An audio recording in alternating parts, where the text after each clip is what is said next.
Are you planning to buy a car in Australia? If you are, this video is going to be perfect for you as we're gonna give you a complete guide on how to buy a car in Australia. So without further wasting any time, let's get started. So we're gonna break this video into different parts. We will cover the information regarding why you should buy a car, what car you should buy in Australia, where you can buy a car in Australia, how you can buy a car in Australia, and last but not the least, some costs that you should be mindful of when buying a car in Australia. Now first thing first, why would you need to buy a car in Australia? Now there could be different reasons why you need a car in Australia.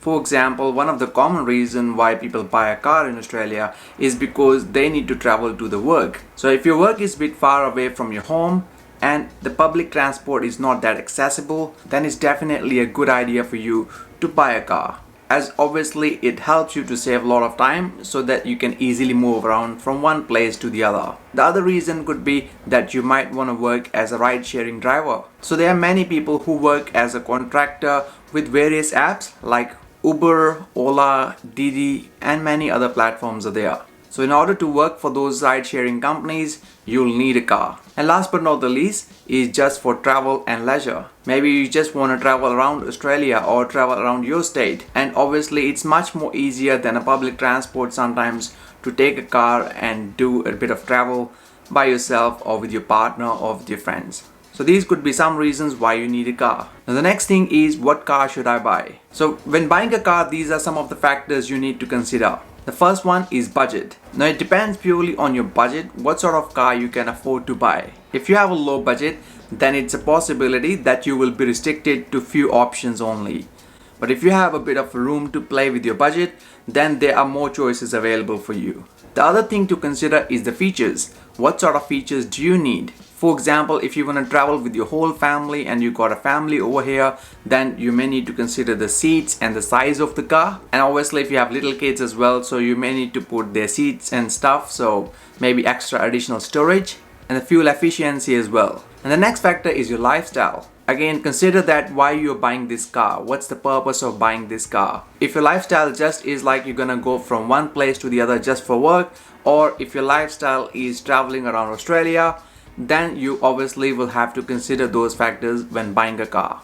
Now there are many options available when buying a car in Australia. You can buy a small car starting from $2,000 upwards. Now personally, I have an opinion that you should have around $5,000 to buy a decent car, so that you don't end up buying a car which needs lots of mechanical repairs later on, or there are some other issues with the car. So I highly recommend you to keep around $5,000 as your budget. You can certainly have less budget or more depending upon your needs, but that's my personal opinion. When it comes to cars, the most trusted brands in Australia include Toyota, Honda, and Mazda. So maybe you want to consider to buy a car from one of these brands, as they are considered a bit more reliable than other brands. I'm not saying the other brands are not good, but I'm just saying that these brands are a bit more popular and more trustable in Australia. Now where can I buy a car in Australia? So there are three main options where you can look for buying a car in Australia. The first one is private sellers, the second one is through dealerships, and the third and the last one is through auctions. Now there are different benefits and drawbacks buying from each one of them. Now if you're buying a car from a private seller, it's usually a bit cheaper than buying from a dealer, and you have a bit of more space to negotiate than buying it from the dealer itself. But the bad thing is that you usually have to do all the paperwork by yourself, and usually the purchase price does not include any on-road costs like stamp duties, registration, transfer, and so on. So these are some of the factors you need to consider when buying a car from a private seller. With the dealers, the good thing with them is that everything is organized for you. You don't need to worry about the on-road costs, you don't need to worry about the paperwork, and usually the dealers have to give you at least some warranty when you're buying a car. However, the prices are usually a bit higher than buying it from the private sellers. So that's a bit of drawback when buying it from dealerships. And last but not the least is the auctions. The good thing with the auctions is that sometimes you can get a really good deal, like a bargain, when you're buying a car at the auction. But the bad thing is that you can't really test the car when you're buying the car. You can only test it after you have actually bought the car. So sometimes you don't know what sort of car you're buying and you're only judging the car by its look. You can't do any test drive and you can't really see if this is the car that actually doesn't have any mechanical issues and so on. So it's a bit tricky to buy at auction. Sometimes you get a really good deal, but sometimes you can end up with a really bad one as well. Now where you can actually buy the car from? Now most of the people do their research online. So there are three main places where you can start researching your car. The first one is carsales.com.au. This is one of the most popular websites when it comes to searching for cars. There are plenty of private sellers and dealers offering their cars on car sales. Apart from car sales, Gumtree is another place that has got thousands of cars listed on their website. There are usually more private sellers than the dealerships on Gumtree. So that's if you're really after a private seller car, sometimes you can get a bit of bargain again on Gumtree.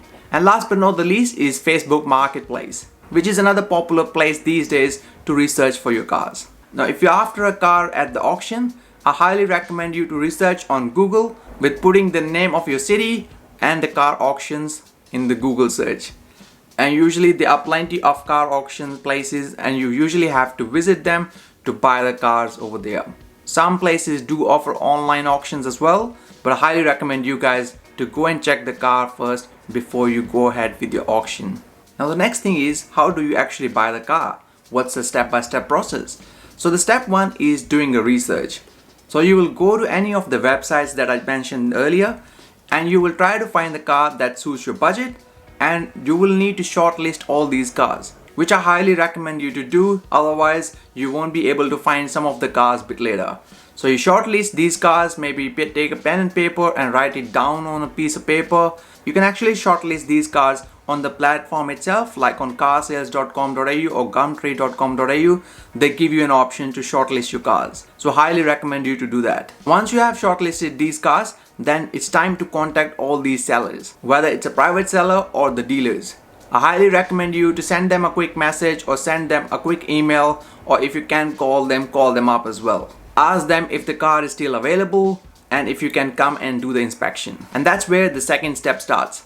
The second step is all about inspections. Now obviously if you're buying the car, you need to inspect the car before buying, whether you're buying the car from dealership or privately. If you're not good with the cars by yourself, I highly recommend you to get an independent expert who can inspect the car. Basically a mechanic who can inspect your car, but they are experts in inspecting the cars. So you can hire them. It costs money, but it's definitely money worth spending, especially if you're gonna buy a decent car with a decent amount of money. Now when you're inspecting the car, these are some of the things you need to be mindful of. First thing first, check the paperwork. If they have all the documents available related to the car, and also check the service history as well and other car related documents. Then I also recommend you to go around and inspect the car from outside as well. See how the outside appearance of the car is. If there are any scratches, or if you can identify any marks on the car from outside, or if there is any other damage that you can identify. Then obviously inspect the car from inside as well, making sure the seats are okay, making sure all the things looks okay. And to test the car, you obviously need to start the engine. I highly recommend you to pick up the bonnet and test the engine and see if there's any unusual noise coming in from the engine. And last but not the least is to go for a test drive and notice if there's anything that comes up on the dashboard that looks a bit suspicious, or if there are any issues when you are changing the gears or with the brakes or anything else when you're doing a test drive. Now obviously there are a whole lot of things that you can do when inspecting the car. We'll actually include a link for a checklist that you guys can download and keep it for your reference when you're going for an inspection. Now once you have inspected the car, it's time to move to the step number 3. Now if you don't like the car, obviously you will say thank you to the person and you just go back.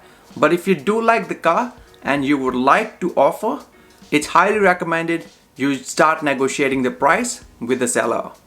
Whether it's a dealer, whether it's a private seller, they always expect that you're gonna negotiate with them. So don't hesitate to negotiate the price. Don't start with the low ball offer, but we highly recommend you to offer something reasonable that you think it's worth for the car. Again, to get a better idea, you should compare it with other cars available on the market as well. And if you do go ahead and make an offer and the seller accepts it, then that's great, congratulations. You need to put a deposit usually before picking up the car. as there are usually some paperwork involved that sometimes can't be done on the same day. If it can be done on the same day, that's great, but if it can't be done, usually you'll have to come back some other day, pay the rest of the money and pick up your car. And make sure to get a receipt of the deposit that you're giving to the seller. Now, one important thing to keep in mind when you're putting a deposit is ask for a roadworthy certificate. Now, if you're buying a car from a dealer, you don't need to worry about roadworthy certificate. By law, they have to give it to you. But if you're buying a car from a private seller, make sure you confirm that they're giving you roadworthy certificate with the car. Now, what is this roadworthy certificate? Which is basically a certificate to say that this car is safe to go on the roads. Now, in certain cases, private seller may offer you some reduction in price, or they will say, I'll give you $200, $300 off from the price, but you can do your own roadworthy by yourself. In that case, you should know what you're doing, because getting a roadworthy certificate obviously costs a couple of $100. But because the mechanic have to check through, and if they find any defects or fault within the car, you may end up paying more than $200 or $300. So I highly recommend you guys to ask the private seller to get the roadworthy certificate for you. I would not suggest you to buy a car without getting a roadworthy certificate, especially if you're buying it from the private seller. The next step is obviously to go and pick the car.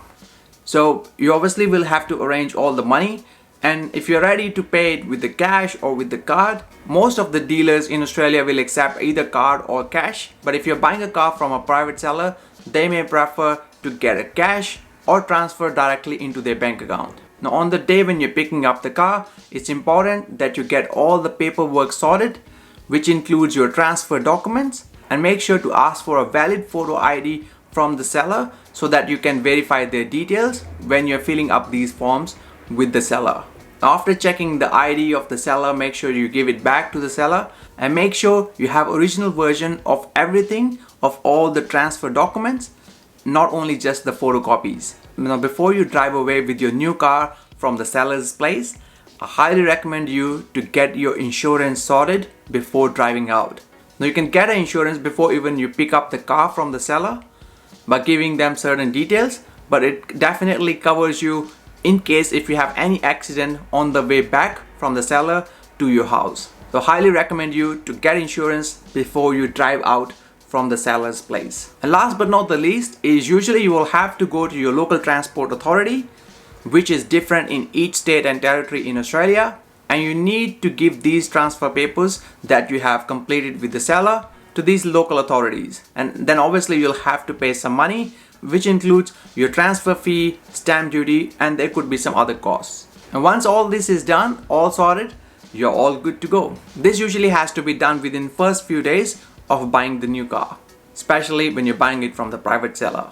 And that's it. That's how you buy the car in Australia. Now, before you click away, it's important we need to discuss some of the costs that you should be mindful of when buying the car. Now, let's talk about some of the upfront costs of buying a car. The first thing is the purchase price, is the money you have to pay when buying the car.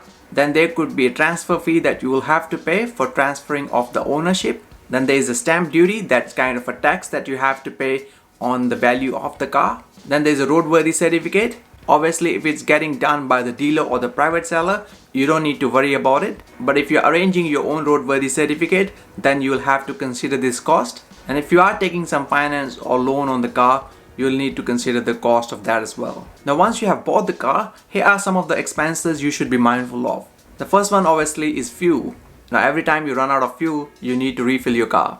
That's pretty obvious, isn't it? The second thing is registration. Every year you will have to pay registration for the car. Obviously, when you're running the car, you need to be mindful of repair and service costs. Then there's insurances that we highly recommend you to get, and the cost related to roadside assistance. In case you get stuck with the car or the tire is flat, you need help, you can get assistance for that. And last but not the least is the toll road cost. If you're taking a toll, you'll have to pay a fee for that. Now, the cost of all these things will vary depending on lots of factors and also the state or territory you are living in. But to give you a rough estimate, as per the research, it costs around $200 to $300 per week to owning, maintaining and running a car in Australia. Now again, this number will vary depending upon lots of factors, but it is just to give you a rough estimation. Now, each state and territory in Australia have their own set of rules and regulations when buying a car. So we will make sure that we put the link of all these transport authorities from different states and territories in the description below. And we'll put the link of all the other useful resources in the description as well. So make sure to check them out. Thank you for watching. See you in the next one.